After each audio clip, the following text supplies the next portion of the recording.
السلام علیکم ورحمۃ اللہ وبرکاتہ۔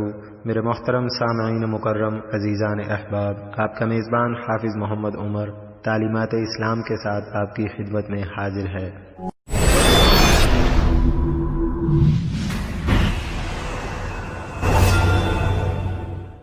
ملاحظہ فرمائیے، صحیح البخاری جلد نمبر 1 کے اردو ترجمے میں سے حدیث نمبر 25 اور 26۔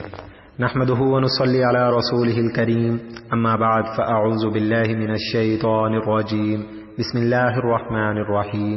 حضرت عبداللہ بن عمر رضی اللہ عنہ سے روایت ہے، رسول اللہ صلی اللہ علیہ وسلم نے فرمایا، مجھے حکم ملا ہے کہ میں لوگوں سے جنگ جاری رکھوں یہاں تک کہ وہ اس بات کی شہادت دیں کہ اللہ کے سوا کوئی حقیقی معبود نہیں اور محمد صلی اللہ علیہ وسلم اللہ کے رسول ہیں۔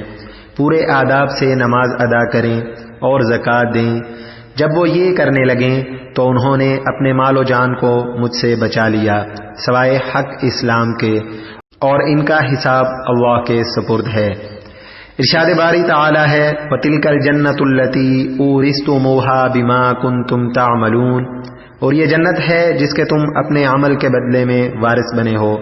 نیز قرآن مجید میں ہے، فَوَرَبِّكَ لَنَسْأَلَنَّهُمْ أَجْمَعِينَ عَمَّا كَانُوا يَعْمَلُونَ، قسم ہے تیرے رب کی، ہم ان سے ضرور باز پرس کریں گے ہر اس چیز کی جو وہ کرتے رہے ہیں۔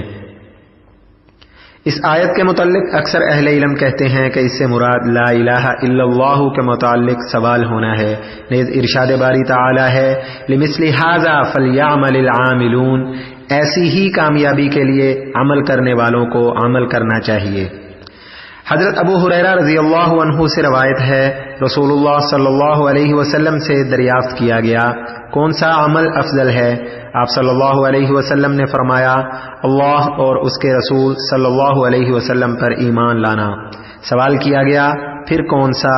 فرمایا، اللہ کی راہ میں جہاد کرنا۔ پوچھا گیا، پھر کون سا؟ فرمایا، وہ حج جو قبول ہو۔ صدق اللہ العظیم، وآخر الدعوانا ان الحمد للہ رب العالمین۔